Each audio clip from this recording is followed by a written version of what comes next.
day 2 in Germany, and we're starting with a load of snakes.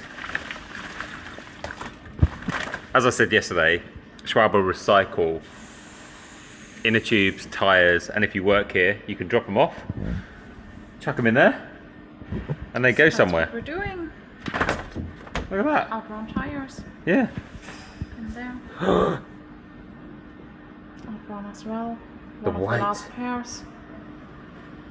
I need to find some. And these are the super lightweight inner tubes. But there's literally, I reckon they'd make a good bed. There's so many in there. You, Patrick, are a f***ing legend. You're welcome, buddy. These are like unicorns, aren't they now? Yeah, you are a unicorn, and that's the on top on it. You hero. Patrick just said it's the last pair. Really? So The last pair? yes, I don't have anything in my car anymore or in the store, so done. You're welcome. They're going on a special bike. And we're going to go and see some special stuff. Oh, there's a very shiny ball in there. We are roughly producing like 60 tubes in 1 hour. 60% a tube a minute. Yeah. Wow. And it's all produced in-house. Yeah. So Which is, I did not expect that. yeah, this is the very first product that we're producing here at our headquarters in Germany since 2020. And we started with a prototype machine, and once we were sure that it's working, we scaled up the production. And now we have 3 production lines running at the moment. So this is a very special, super lightweight inner tube, which you can see being hung up there. I don't know how to describe them. They ride like a tubeless setup. Right, yeah. That's how it feels. Yeah. But it's an inner tube. Yeah. And it's kind of cool, and this weighs nothing. Like, you could probably argue that it could be lighter than a tubeless setup when you start to add in like valve weights and stuff like that, right? Right, yeah. So normally we recommend like 60 ml of tube sealant, and then you have a tube as well, which is roughly about 4 to 5 grams. So you have 65 grams, and the road type tube is about 41 gram. So it's 20 grams that you would save. Yeah. But of course, the only difference between tubeless and the Aerothan tube is the self-sealing properties that you won't get with the tube. But from the perspective of riding performance, it's completely equal to a tube setup. 1 a minute. That's a lot a day. Yeah. Yeah. How good's your maths? It's a lot of days. It's not 4 million though. I'm good with like math, but like not when I'm under pressure. Yeah. My biggest takeaway is 4 million tires downstairs. Yeah. 4 million. Yeah. 1 a day. Wait, 1 a minute. Cool. So why was it that Schwalbe decided to bring these tubes out? Yeah, when we first considered to work on a TPU tube, so I think the first TPU tubes came up in the 80s and in Japan from Panasonic, Panaracer. They made the very first TPU tubes, and they were significantly light. So this was one of the aspects that we were looking for in that days. But of course, the weight is not the only aspect you should look for. And then we decided, okay, what would be the main target? And then we decided, okay, let's go for a tube that is more or less equal with regard to the performance of a tube setup. And we're dedicated to the people who don't want to mess around with sealant and the maintenance that you can have with a tube setup. So this was the main reason why we started to develop the Aerothan tube. The other thing for me is they're really good if you are running tubeless and you can't fix that for whatever reason on the side of the road. Having one of these in your saddlebag, they weigh nothing and they're so small. It's a really good like emergency inner tube compared to a traditional tube which is heavy and takes up loads of room. Yeah, right. So you're only taking about 40 grams with you, and they're super easy to install, and the dimension of the packaging is super small. So even if you're 100% convinced tubeless rider, they are perfect as a spare tube. How heavy is a traditional inner tube generally? Generally, we have like extra light retail tubes. They're about 80 gram. So it's straight away half the weight of half the mass. Yeah. Wow. It's not like a machine behind it. Look at that. It's tiny. That's it. 41 grams. You lied. You said 40. Yeah. You got to have a bit of. I said 41. I'll write 41. But like that is what they're like. They're tiny. This is the race tube, so this is the, I guess, the lightest one. Lightest one, yeah. But the material is the same depending on what one you go for, right? So there are different dimensions depending on your purpose, like road, gravel, mountain bike. And of course, we're also offering different valve lengths from 40 to 100 millimeter. Nice. So this is, Schwalbe's got their own brand world, which is all about the brand and the history of the brand. And it's, I mean, it's pretty damn impressive. It's huge. It goes all the way that way. Yes. That way. We're going That way? this way. It's a circle. Like, Oh, it's a circle. yes. So it starts with a bit of our company history. Yeah. Then creating the marathon tire, which is kind of like the backbone of our company. Best tire in the world. With our first ambassador, we developed it with together. Yeah. We were cycling around the world and looking for a tire partner. I think Schwalbe is the only tire brand that I can think of in the world that recycles so much stuff. I can't think of another tire brand that does. As you saw earlier, we were dropping off some tires to recycle, but literally you can recycle inner tubes, tires, pretty much everything. But can you take other brand tires to recycle, or would you take other brands? Yes, Yeah, definitely. yeah.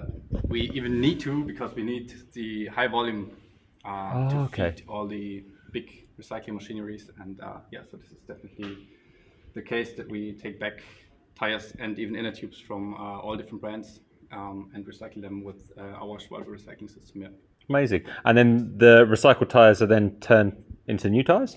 Yes, tubes are turned into new tubes and tires into new tires. They are going two separate recycling pathways, and Amazing. Yeah. There was a first attempt, I guess, in the 90s, back in the 90s, where you could bring in your end-of-life tires, and they were shredded and pressed into kind of like floor mats. For like kids' playgrounds and stuff. For example, but that's kind of like a downcycling, and so the attempt or the goal of Schwalbe was always to have a real recycling. That's why we started R&D cooperation with a partner in Germany called Pyrolysis Innovations, which is green tech, was a green tech startup. Now they're growing bigger and bigger, and the Technical University of Cologne to set up a team to develop the world's first bicycle tire recycling system. Took us, I guess, even 2 years just to realize that it's not that easy. And we had to do a lot of testing, even for the first step. And the first step of the second step. The first step is the collecting system. So we have these nice recycling boxes for about 200 end-of-life bicycle tires. 200 in there? 200 in one box.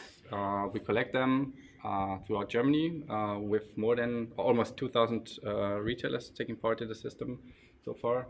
We bundle them and forward them to the recycling machines in Germany. And the very first step is the shredding process. It might sound pretty easy, but it took us almost 2 years just to cut down a whole tire in the different fractions, which are, of course, rubber granulate, the fraction, steel. And this is the bead of the tire? Yeah. Yeah. Bead core and tiny little textile fraction from the carcass, and that happens in 4 steps. We take out metal with big magnets after one shredding step, and we have kind of like air streams that get out the fibers. Because of the low density, we can get them out by air streams. And this is just the first step, which takes part in a separate hall, lots of machinery in there.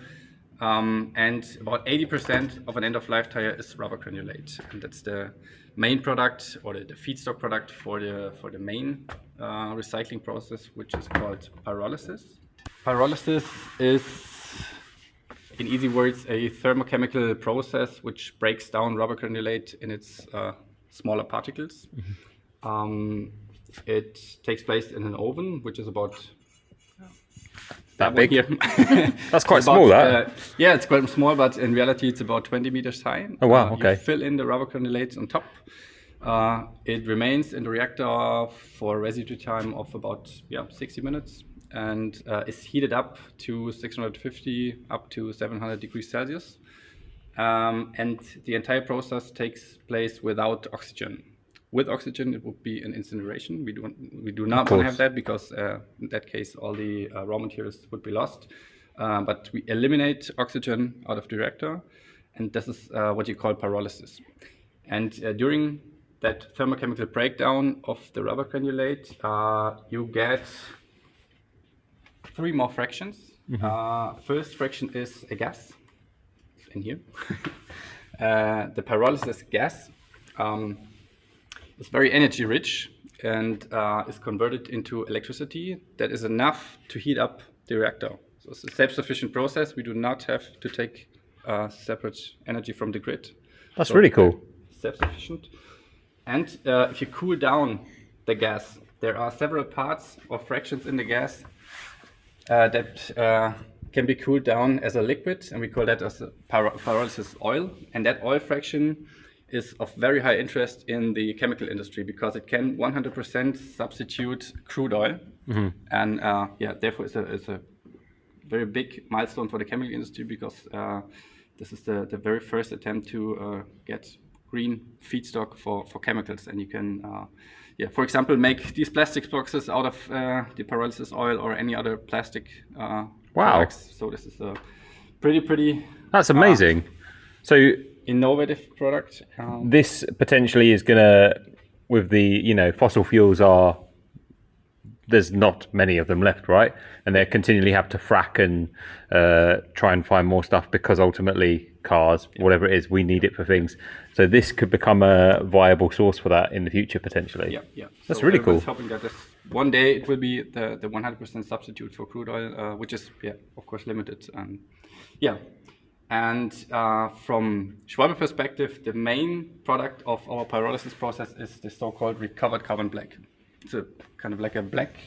Is it like a powder? It's like a powder. Looks very similar to the original rubber granulate, but it's if you take it in your fingers, it just you can feel Finer. like it's finer and it breaks down into powder. And it's a very carbon-rich solid residue out of our pyrolysis process. This exactly is the secondary raw material that we use to produce new tires. Therefore, you have to know that in every new tire, you use carbon black as a filler to give the tire the physical properties, and sometimes as a color pigment to give the tires or even your tubes the black color.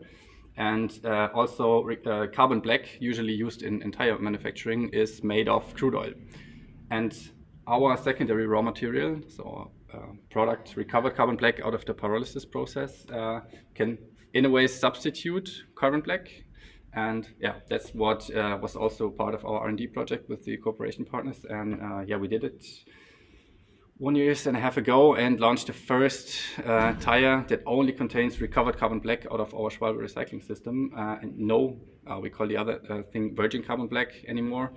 That tire is the green Marathon, so the newest generation of our Marathon family. So we're not only the first and only tire manufacturer in the world who takes back end-of-life products, recycles them, but we are also the first tire manufacturer in the world to build a new tire just containing recovered carbon black out of its own recycling process and no virgin carbon black anymore. This is something that I know Schwalbe is very much shouting about it on their social medias, but this, and on the website and stuff, but this is really, really, really important.